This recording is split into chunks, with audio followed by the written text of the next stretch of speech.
Good morning, my friends. It's Miss Mandy. Or if you know me from Clara Springs, I'm Mother Hen. Or if I'm your aunt, then I'm Aunt Mandy. And so today I have a story written by one of our dear friends, Kurt Isles. Brother Kurt used to be the camp manager at Dry Creek Baptist Camp, which is in DeRidder, Louisiana, which is now ran by Todd Berneman and his amazing staff. And as I've told you before, my husband and I run Clara Springs Baptist Camp. So we like to consider each other sister camps.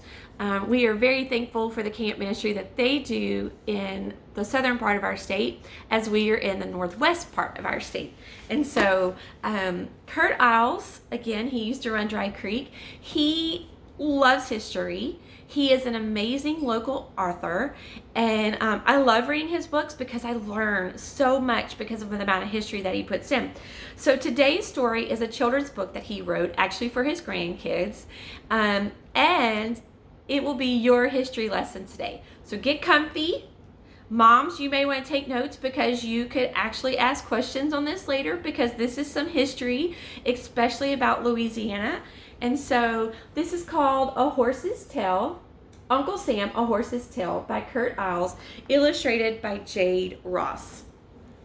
And there are beautiful graphics throughout that Jade Ross did for this story.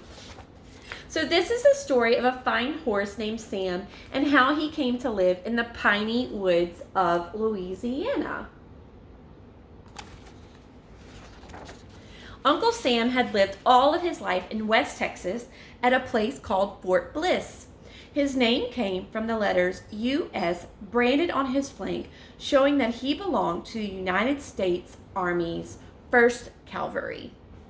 During Sam's 7 years in the cavalry, he'd been ridden by his best friend, Sergeant Ed, whom he greatly loved and trusted. Sergeant Ed, who'd been in the cavalry since the Great War, often said, "You're by far the best horse I've ever ridden." This made Uncle Sam very proud. You see the branding on him, U.S. for Uncle Sam. And then this is Uncle Sam with Sergeant Ed. Sam was justifiably proud of how his family had long been a part of cavalry history. 2 of his great-grandpas had fought in the Civil War at Pleasant Hill, Louisiana. So we're in Pelican. Pleasant Hill is just like 5 miles down the road from where Clara Springs is. Clara Springs is actually in the Wallace community if you want to get technical. So one had been on the northern side while the other was with the rebels.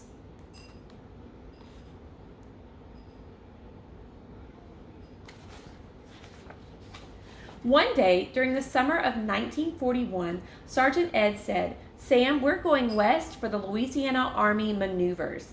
It's a practice battle, so we'll be ready if America goes to war. They say the mosquitoes there are as big as buzzards, the dust thick enough to choke a grown mule, and mud deep enough to drown a calf." That is very true. We have some here. Sam snorted. He'd never seen bugs, dust, or mud that could stop him. He was also thrilled to be going to the place where his ancestors had fought. So Uncle Sam and thousands of cavalry horses and soldiers traveled by train across Texas to a part of Louisiana known as No Man's Land. Do you see the mosquitoes how big?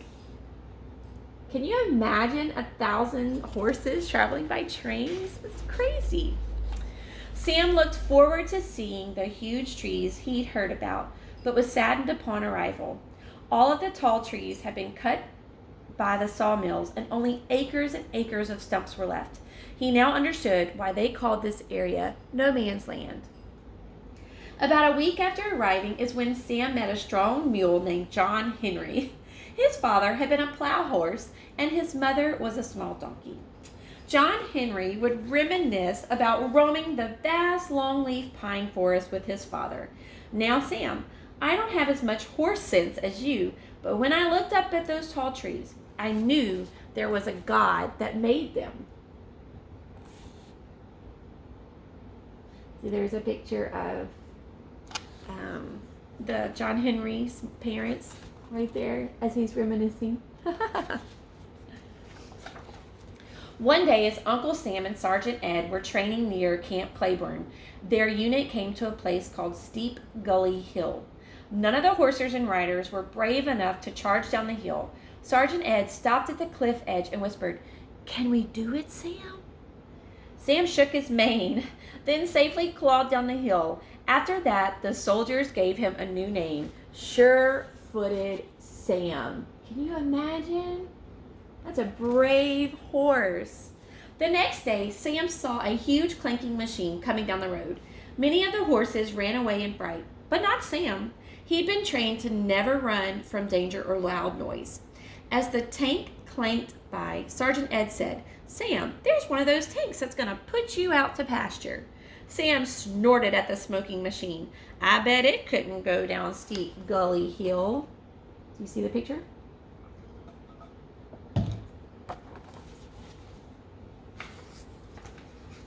Sam heard about a new vehicle soldiers called a Peep. They said it could go anywhere a horse or mule could. Sam dreamed about this strange little car and wanted to see one. So do you see what Sam dreamed it looked like? Sam. On the first day of the battle, he saw his first Peep, or Jeep, as it was now being called. It was a strange, square-looking little car. He watched it climb a muddy hill. Sam told John Henry, "It's as sure-footed as we are. I guess there's more than one type of horsepower." Get it? Horsepower. On the second day of battle, a tropical storm soaked Louisiana. When a soldier was swept away by a flooded creek, Sergeant Ed, with timely help from Uncle Sam, rescued the soldier. Their brave act made Sam very popular with all of the men and resulted in another nickname, Hero Horse Sam. Can you see those pictures? Isn't that amazing? That a horse could be a hero? Sam's cavalry unit was part of the Blue Army, which attacked north towards Shreveport. While scouting for the enemy Red Army, they were part of over 6,000 cavalrymen crossing the Sabine River. The 1st Cavalry surprised enemy tanks near Pleasant Hill, the site of the famous Civil War battle.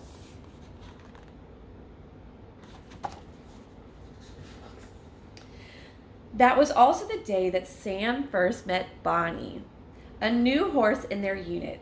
Girls, this is where the lovey-dovey part happens. It was love at first sight, or as John Henry said, "Sam, you're bug-eyed in love." When the war games ended, all of the cavalry soldiers were proud of how they'd done. However, bad news circulated among them. The army had decided to stop using horses. The maneuvers had shown that tanks, trucks, and jeeps were the future of the army, not horses and mules. Many stories circulated about what would become of the thousands of horses like Sam. None were good.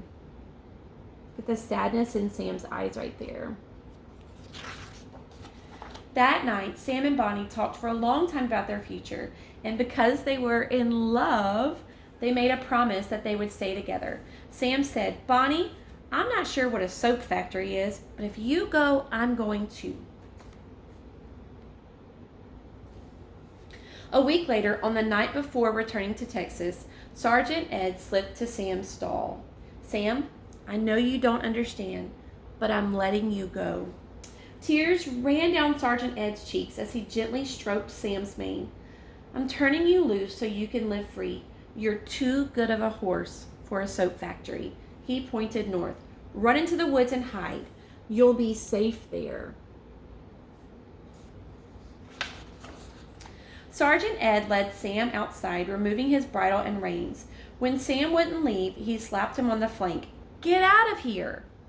But Sam stood still, nodding toward Bonnie and John Henry. Sergeant Ed laughed. "Well, I'm going to get in trouble for letting you go. I might as well let your friends go free, too." He looked at Sam. "Buddy, you're grinning like a mule eating briars." Sam, Bonnie, and John Henry loped into the woods. Sam reared into the air and whinnied loudly. His old friend, Sergeant Ed, took off his hat and waved. You're free, Sam. Stay free. It's now been 70 years since Sam, Bonnie, and John Henry escaped into the woods. The stumps are all gone, replaced by towering pine trees that once again reach to heaven.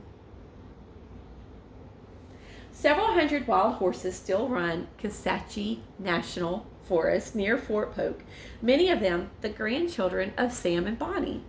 The woods of western Louisiana have been their home for 70 years.